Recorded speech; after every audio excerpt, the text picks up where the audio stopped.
அனைவருக்கும் வணக்கம். ஆசிரியர் பணி நியமனம் குறித்த ஒரு முக்கியமான அப்டேட் வந்திருக்கு. இந்த விஷயத்த என்னன்றதை பார்த்தரலாம். ஃபஸ்ட்டு யூஜிடிஆர்பி அதாவது பிடி டீச்சர்ஸ் உடனடியாக நிரப்பணும், காலி பணியிடங்களை நிரப்பணும்னு சொல்லிட்டு ஆசிரியர் பணியிடங்களை நிரப்ப ஆர்ப்பாட்டம் ஒன்று மேற்கொள்ளப்பட்டிருக்கு அப்படின்றது குறிப்பிடத்தக்க விஷயம். ஆல்ரெடி எல்லாருமே கேட்டுட்ருக்கக்கூடிய கேள்வி, பிடி அதாவது யூஜிடிஆர்பி எஸ்ஜிடி இந்த பணியிடங்களுக்கான அறிவிப்பு எப்பொழுது வரும், எவ்வளவு வேக்கண்ட் இருக்கும்னு சொல்லிட்டு எல்லாருமே எதிர்பார்த்துட்ருக்காங்க. ஸோ அது சம்மந்தப்பட்டு ஆசிரியர்கள் தற்போது ஒரு ஆர்ப்பாட்டத்தில் ஈடுபட்டிருக்காங்க அப்படின்றது குறிப்பிடத்தக்க விஷயம். அதே சமயத்தில் பகுதி நேர ஆசிரியர்கள் ஒரு கோரிக்கை வச்சுருக்காங்க. என்ன கோரிக்கை அப்படின்றத நம்ம முதல்ல பார்க்கணும்.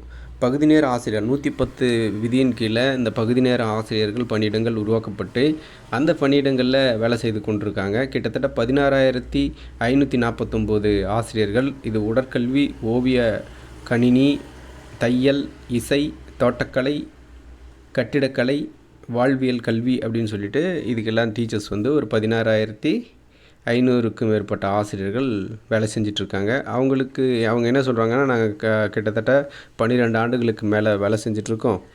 எங்கள் கூட அரசு பள்ளியில் ஆசிரியராக வேலையை தொடங்கின ஆசிரியர்கள் தற்போது 60,000 70,000 சம்பாதிக்கிறார்கள் மாதச்சம்பளம். நாங்கள் அதே 15,000 ரூபாய்க்கு நாங்கள் வேலை செஞ்சிட்ருக்கோம் அப்படின்ற விஷயத்த சொல்கிறாங்க.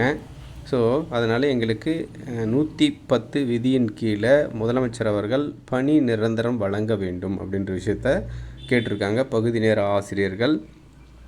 அதே சமயம் இருக்கக்கூடிய காலி பணியிடங்களை நிரப்புங்க, யூஜிடிஆர்பி நிரப்புங்க, அந்த பணியிடத்தை நிரப்புங்கள் அப்படின்னு சொல்லி ஒரு பக்கம் ஆர்ப்பாட்டம் கோரிக்கை எழுந்திருக்கு.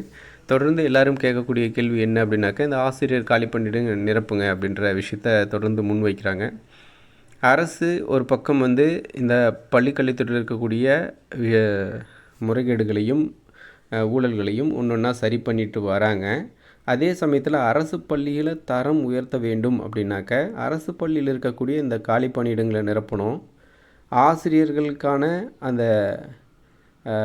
ஆசிரியர் தேவைகளை பூர்த்தி செய்ய வேண்டும். இதன் மூலமாக அரசு பள்ளிகள் புத்துணர்ச்சி அடையும் அப்படின்றதில் எந்தவித சந்தேகமும் இல்லை. தற்போது கடந்த ஒரு வார செய்திகளை பார்க்கும்போது தமிழக அரசு அதாவது பள்ளிக்கல்வித்துறை அமைச்சர் தனியார் பள்ளிகளுக்கான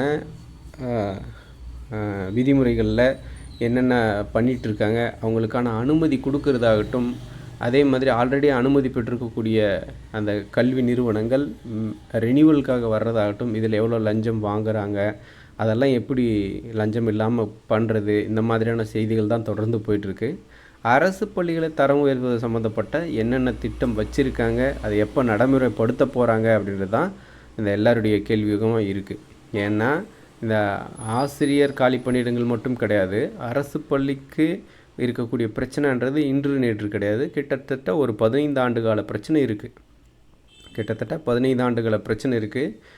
அதிமுக ஆட்சி காலத்தில் இருந்தபோதும் ஒரு 10 ஆண்டுகள் போஸ்டிங்ஸை போடாமல் வச்சுருந்தாங்க. அதன் பிறகு திமுக வந்த பிறகு 1000 1500ன்னு சொல்லிட்டு சில போஸ்டிங்ஸை போட்டாங்க. இது இயல்பாக வருஷம் இந்த மாதத்தில் பணியிடங்கள் வரும், இந்த மாதத்தில் தேர்வு வரும், இவ்வளவுலேருந்து இவ்வளோ வேக்கண்ட் இருக்க வாய்ப்பு இருக்குது அப்படின்னு சொல்லி இது ஒரு ஆட்டோமேட்டிக்காக நார்மலாக இயல்பாக இருக்கக்கூடிய ஒரு விஷயமாக மாறணும்.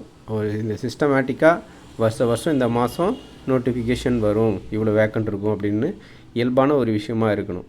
இது ஏதோ ஆஃபர் கொடுக்குற மாதிரி, பேஸ்ட் வாங்கினா ப்ரஷ்ஷு ஃப்ரீ, இல்லை ப்ரஷ் வாங்கினா பேஸ்ட் ஃப்ரீன்ற மாதிரி ஒரு ஆட்சி வந்தால் அவங்க பார்த்து போட்டால் தான் போஸ்டிங், அவங்க பார்த்து வேக்கண்ட் சொல்லுவாங்க, அவங்க பார்த்து அதிகமாகும்னு சொல்லலாம், அவங்க பார்த்து 30,000 40,000 50,000 போஸ்டிங் கூட ஒரே டைம் ஃபில் பண்ணலாம், அவங்க பார்த்து 1000 தான் போடுவாங்க. அந்த மாதிரி இருக்கவே கூடாது.